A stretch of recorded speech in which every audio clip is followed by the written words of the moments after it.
Kidlat News Updates.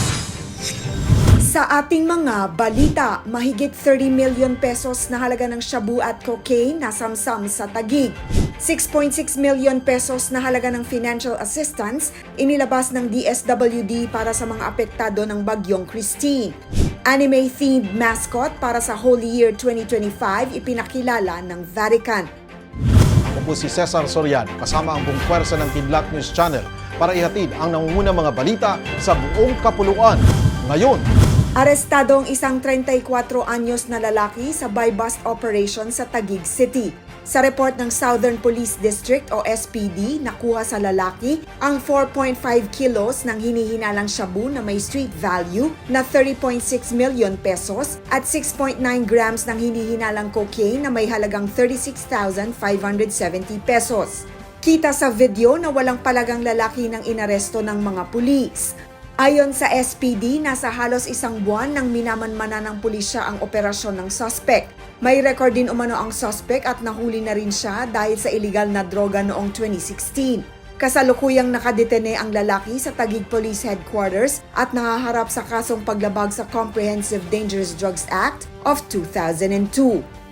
Nagsimula ng makatanggap ng financial assistance ang mga pamilyang apektado ng severe tropical storm Christine mula sa Department of Social Welfare and Development, Bicol o DSWD-5. Sa ulat ng DSWD-5, ipinamigay na sa 1,112 families sa Catanduanes, Albay, Camarines Sur at Masbate ang mga tulong pinansyal na may kabuuang halagang 6.6 million pesos.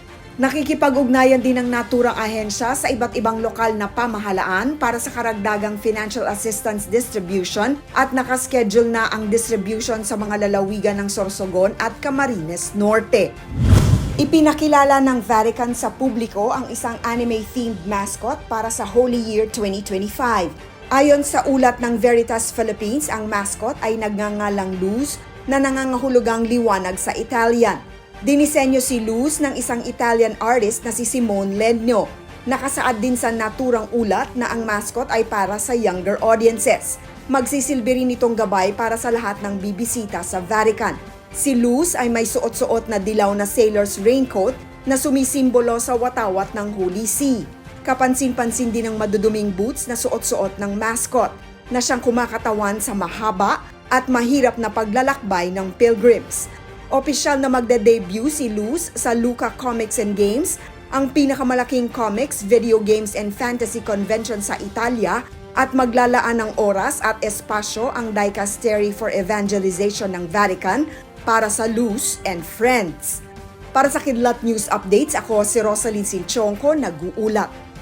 at inyo pong natunghayan ang mga headlines sa nakalipas na mga oras. Manatili nakatutok para sa mga susunod na updates at breaking news. Ako po si Cesar Soriano, kasama nyo sa bawat pagputok ng balita.